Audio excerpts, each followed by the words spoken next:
back to the cities and Charlotte. You're all staying safe and well.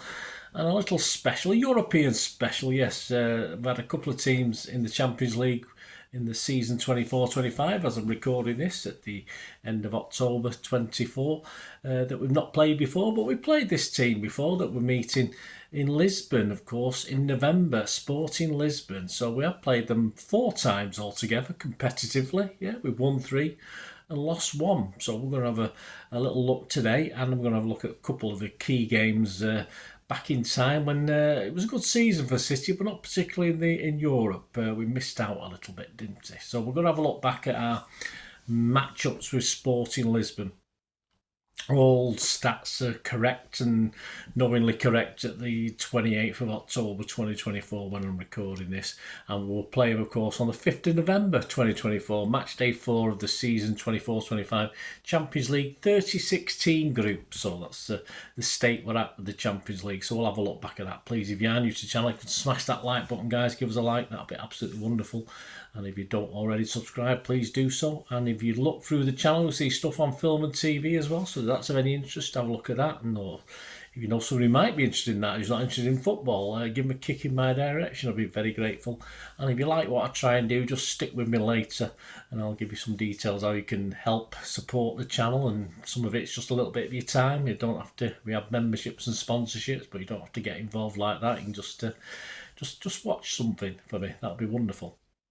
Anyway, that's later. Let's talk about Sporting Lisbon against City. Our 4 meetings were originally the first one in the Europa League round of 16 on the 8th of March 2012. We lost at Sporting 1-0. In the return match on the 15th of March, if you were there that night, it was a little bit disappointing. 15th of March 2012, we beat them 3-2, but of course we still had the away goal rule at those days. So yes, we went out on the away goals, and we'll talk about those 2 games in a minute. Of course, our other 2 meetings were very recently, as I'm recording this, only a couple, 2.5 years ago.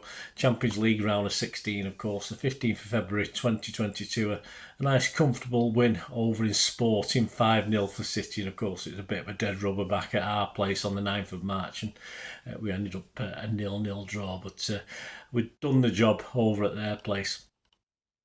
Quick look at where we're going. Of course, Sporting moved to their current stadium at the same time that City moved to the Etihad for season 2003-2004. They play at the Estadio José Alvalade, and it was built for the UEFA Euro 2004 tournament that was hosted by Portugal. This was designed by Thomas Tavera. It was inaugurated on 6th of August 2003, so again, very similar to our new City of Manchester Stadium or the Etihad.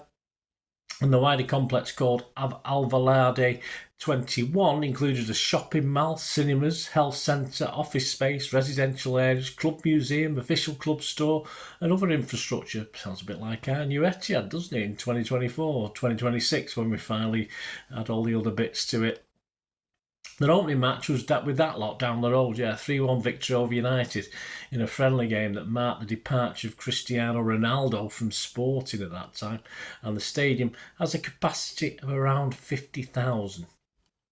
For the purposes of this vlog, we will look at these 2 games played in 2012 in the round of 16 of the UEFA Europa League.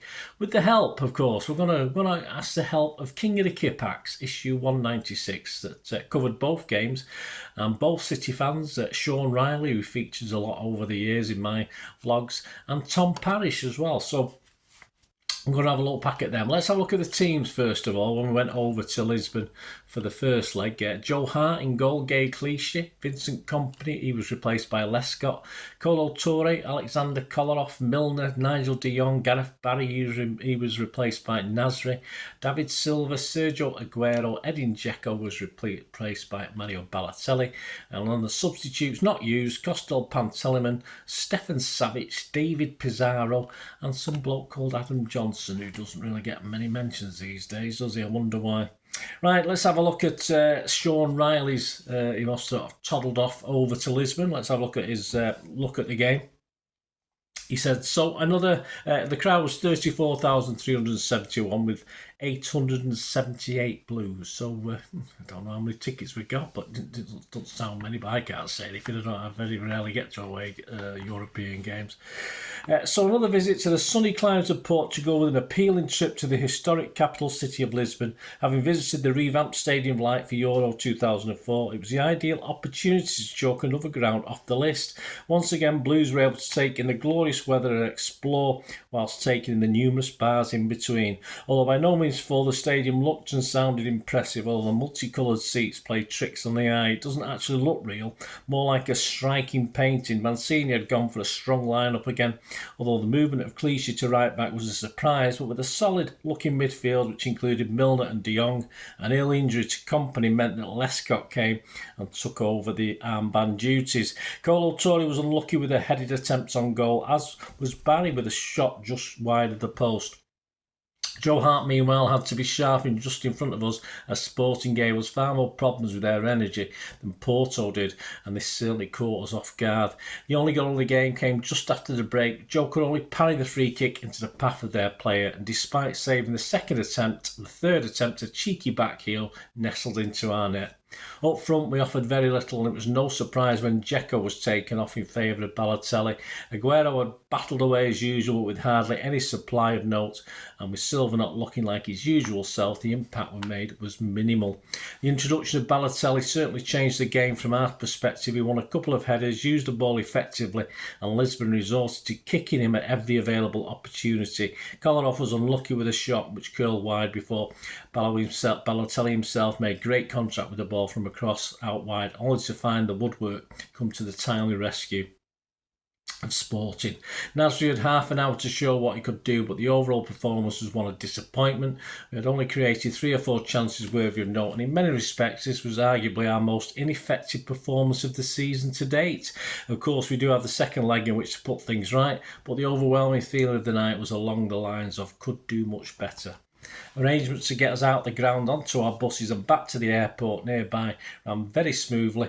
Let's just hope our performance in the return leg runs just as smoothly. I certainly haven't given up on this competition, and whilst the league remains the main priority, we're absolutely no guarantee of winning anything this season, so we should still make every effort to win this cup, in my opinion. Well, yeah, thank you, Sean Riley. So we did have the return leg to come, of course. That would take place on a Thursday. We must have played on Thursday because we're, the March the 15th. So we've got that to come. What was the team for that one? Let's have a look at the team. I've got a great name here. I don't even remember this guy. Anyway, the start 11: Hart, Touré, Colo, Mika Richards, Kolarov, Savic, Johnson, David Silva, Pizarro, Touré, Aguero and Balotelli. Substitutes: De Jong replaced Johnson, Dzeko replaced Pizarro, Nasri replaced David Silva, and the guys who didn't get a chance: Milner, Clichy, Pantilimon, and some bloke called Roman, R-O-M-A-N. Yeah, I just don't remember him. Sorry, Roman. I just have no idea.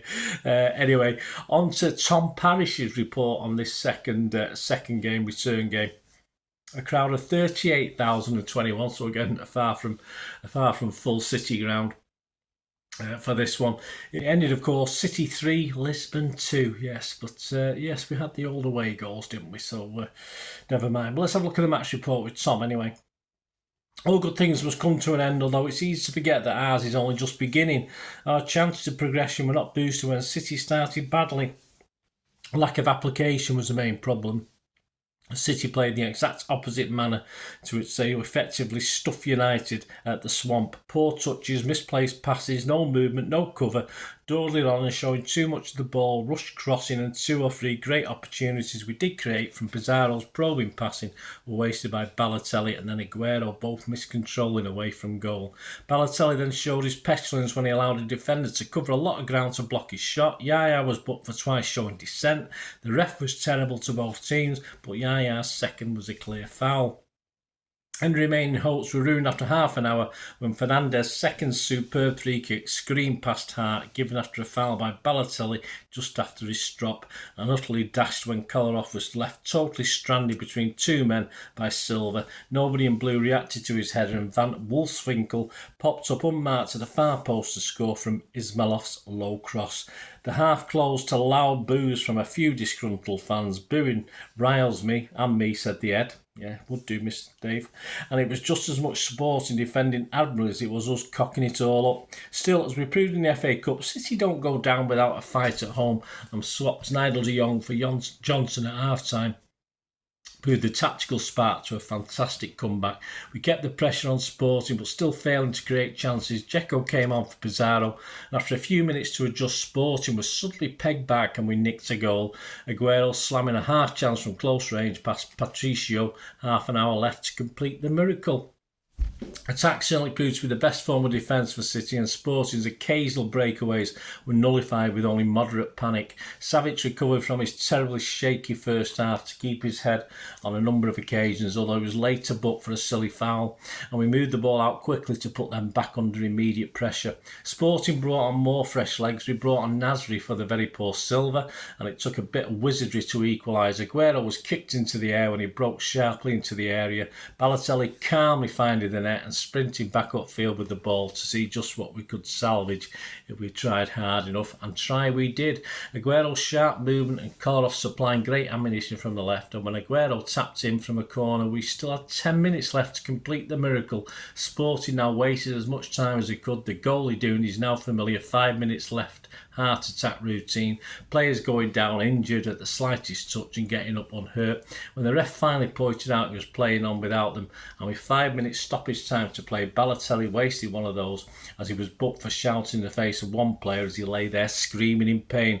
Why not just scream at the ref to add on the time, stupid boy? The ball seemed to get stuck in our half for a few agonising minutes, but we broke a couple of times, and with the last attack of the match, Hart came up for Kolarov's corner. The ball was clear to de Jong. His cross found Joe Hart at the far post, and as his header looped towards the goal, the keeper somehow got a fingertip to it, and Dzeko could only watch the ball fly past the post in front of him. The ref didn't add on that extra minute and instantly blew for full time. At least we lasted longer than United in this competition. They flopped out in Bilbao, and now we have no more distractions to prevent us plucking the league title from their sweaty grasp. What will prevent us doing that is playing like we did in the first half and in our last 4 Premier away games, and Company missing many more games this season. Keep the faith. One thing that is still in our hands. Of course, well, we know that the rest of that is history, of course. There you go, guys. A quick look at our 2 UEFA Europa League games with Sporting, that we won one and lost one, but we went out on the away goal rule. So, yeah, and as I said, back in the Champions League, I think I said we won 3 and lost 1, didn't we? But we've won 2, drawn 1 and lost 1. So my apologies. I think I did that at the top of this. So I accept my apologies. Yes, we really should have won that last one. It was that 0-0. It was just that it was already sorted, wasn't it, at 5-0. So we didn't really break sweat, did we? I don't think. Anyway, I hope you enjoyed this look at City versus Sporting in Europe. Of course, as I say, just before we play them again. Only the once, though, because the rules have changed now. We only play teams once. We don't have a chance to get revenge if we get beat. So let's hope it goes well anyway, as I'm recording this. So stay tuned for more of these little specials. Of course, for the home and away league games, we're doing the CITY130, and we're doing these little cup specials as and when they're there. And please, if you do like what I try and do, find it informative, entertaining, please stay tuned for ways you can help out the channel. Well, I hope you enjoyed the feature, and if you can support me through the subscription, if you can subscribe, guys, that'd be wonderful if you've not already done so. We do actually have memberships at the moment, just 99p a month, so you get access to all my City stuff, including all the history vlogs, dozens and dozens not been published yet that you get immediate access to, and every time I do a edit and do a vlog, you get immediate access to it as well. So you can have a copy of scripts as well if you want any hard copy of the sort of things I do on matches and teams and managers and players, etc, etc. So if you can join the membership, that'd be wonderful. We do have sponsors at the moment. Piat6505 are our current sponsor. They have a little eBay shop, so if you check in the comments section, there's a link there to the shop. They sell movie posters from the 90s and 2000s. They sell DVDs, some classic Hollywood movies, some classic foreign language ones. And if you do see anything you fancy on there, if you do place an order, just mention me, just say Bernard sent you, and you automatically get 10% reduction in the cost of your order. So fill your boots, guys, and my thanks to Piat6505. And yeah, if you want to support the channel just by watching the ads, that helps. Watch the ads, let them play through while you just have to check your phone or something, let it play out. And of course, if you follow any of the links, that always works as well. If you follow a link to one of the ads and you fancy something, I've done it myself. I've followed a link and actually purchase something from another organisation. But it can happen. It can happen. Not all ads are stuff you're not interested in. And of course, if you can give us a like, guys, that would be absolutely fantastic. All likes are much appreciated. Anyway, thanks for watching. Until the next time, of course, I only ever ask one thing, don't I? Please, I ask you all to stay safe, especially you Blues. Until the next time, come on, City. Bye for now.